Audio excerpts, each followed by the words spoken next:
Welcome back to the deep dive. Today we're really diving into something big. AI. Not just the techie stuff, but like how it's going to shake things up for everyone. And, especially for folks like you, shaping policy for this whole new world. We're looking at, AI silent threat. It's a bit of a warning call, really. Yeah, you hit the nail on the head. See, everyone's excited about what AI can do, but the big question is, are we ready for it? Jay Poole's article, the one we're diving into today, really drives that point home. It's less about the shiny gadgets and more about the choices we make today. Choices that'll determine if this tech revolution helps everyone or, leaves a lot of folks behind. Exactly. It's like, we can be amazed by AI, but we got to be prepared for the ripple effects too, right? Yeah. And that's where this whole silent threat idea comes in. It's the stuff we're not always talking about. The stuff that keeps, I'd bet, policymakers like you up at night. 100%. And one of the biggest elephants in the room. Jobs. And not just factory jobs, which, we've talked about that before. This is different. Jay Poole lays out how AI is coming for white-collar jobs, too. The ones we thought were safe. Yeah, that's what really struck me. He uses some pretty vivid examples. Think about it, like fast food workers, right?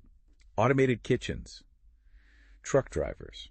We're already seeing self-driving trucks. Even, and this one's close to home for me, legal assistants. AI is getting really good at research. It makes you think, like, what's the impact on the legal profession going to be? It's huge. And it's not some science fiction future either. We're seeing the early stages of this play out right now. So we've got this potential for job losses across the board. But the thing is, it's not just about people losing paychecks, right? It's bigger than that. Way bigger. Poole talks about basically the potential for AI to make existing inequalities even worse. Right. Yeah. Like you could end up with a world where a tiny group of, tech elites, they hold all the cards. And everyone else is, playing catch-up in an economy they don't even fully understand. Exactly. And think about it. We're already seeing this happen with the digital divide, right?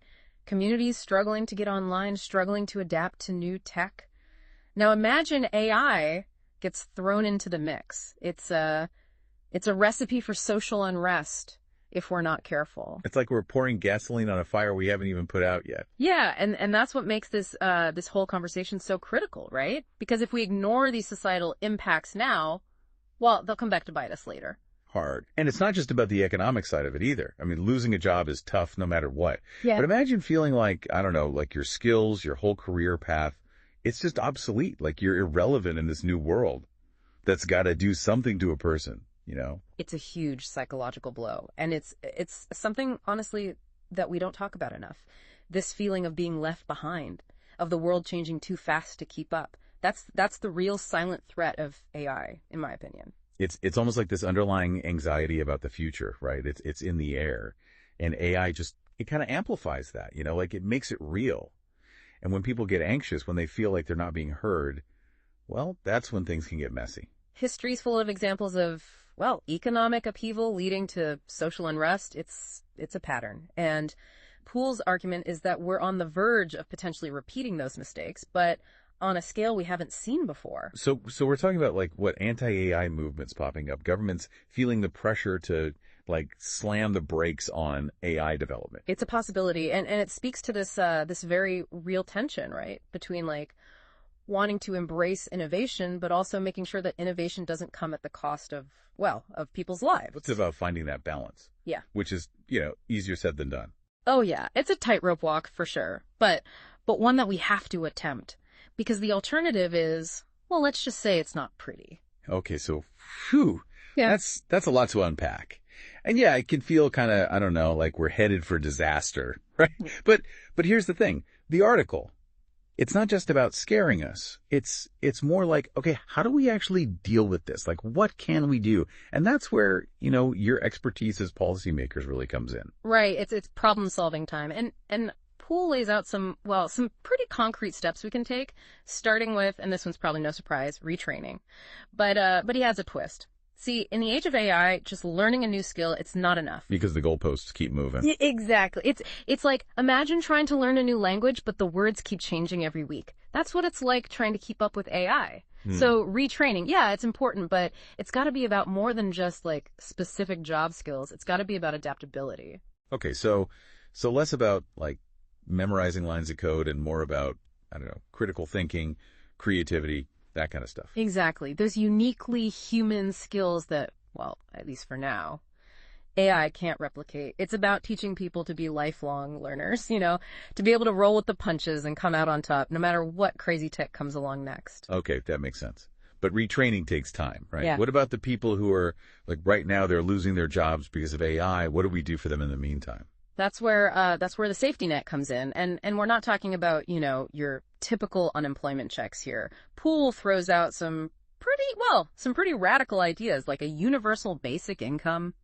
Okay, so we're getting into like potential controversial territory here. UBI, that's a whole other deep dive waiting to happen. It is. But the point is, we gotta at least be having these conversations because, imagine this, your constituents, they're not losing jobs because of a recession, but because a machine learned how to do their job better. How do you respond to that? What kind of support systems do you have in place? These aren't, hypothetical questions anymore. It's about being proactive, right? Not just reacting after the fact. Exactly. And part of being proactive is, well, making sure people understand what's happening, that they're not just, passive bystanders in all of this. So you're talking about like AI literacy, making sure everyone understands this technology that's, rapidly changing the world. Yes. It's not about turning everyone into a coder, but it's about giving them the tools to, to be informed citizens in an AI-powered world. So, like, what does that actually look like? Are we talking about, like, AI classes in high school? Maybe. But it's also about, public awareness campaigns, educational resources, even, and this is a bit out there, but Poole talks about, citizen review boards for AI. Whoa, okay. So, like, regular people getting a say in how AI is developed and used. Exactly. Because at the end of the day, this technology, it's going to impact all of us. So shouldn't we all have a seat at the table? It's about empowering people, right? Yeah. Not just trying to, control or contain AI, but giving people the knowledge and the tools to shape how this technology is used. 100%. It's about making sure AI serves humanity, not the other way around. And that brings us to, well, another big one, ethical AI design. Which honestly feels like something we should have been thinking about a while ago, before we get too deep into this whole AI revolution. It's never too late to course correct. But yeah, the earlier we bake ethics into the AI development process, the better. So how do we actually do that? What does ethical AI design even look like in the real world?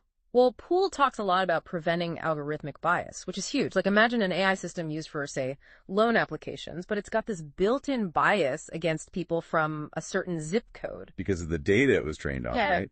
Exactly. And suddenly you've got a system that's literally automating discrimination. That's why this stuff can't just be left to the techies.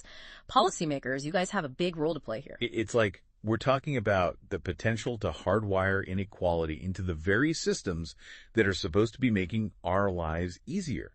And that's just one example. You got data privacy, transparency, and AI development. And the list goes on. And this is where it gets tricky, right? Because too much regulation, and you risk stifling innovation, but too little. Well, we've already talked about what a disaster that could be. It's like walking a tightrope. Yeah. So how do we find that balance? Where do we even start? Poole's point is waiting for things to go wrong is not a strategy. It's asking for trouble. We got to be proactive, anticipate the ethical dilemmas before they blow up in our faces. So more like preventative care for AI. Exactly. And that means, bringing everyone to the table, tech developers, ethicists, social scientists, policymakers. It's a team effort. It's like we're building a house here, right? Yeah. And we need to make sure the foundation is solid before we start putting up walls. We can't just slap it together and hope for the best. Couldn't have said it better myself. It's funny. We started this whole conversation talking about AI, about technology. But really, this is about us, isn't it? About people. Yeah. About what kind of future we want to build. 100%. And that's what I hope folks take away from this whole deep dive. It's not just about lines of code and algorithms. It's about choices. The choices we make today will determine what our world looks like tomorrow. No pressure, right? Right. No pressure at all. But in all seriousness, I think that's a pretty good note to end on.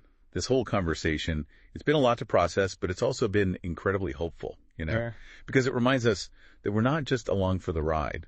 We actually get a say in how this whole AI thing plays out. We have the power to shape the future, if we're brave enough to use it. And on that note, that's it for today's deep dive. Big thanks to our expert for diving into the deep end with us. And to all of you listening, especially those of you out there shaping policy, keep asking those tough questions. Keep pushing for a future where AI benefits everyone. Until next time, stay curious.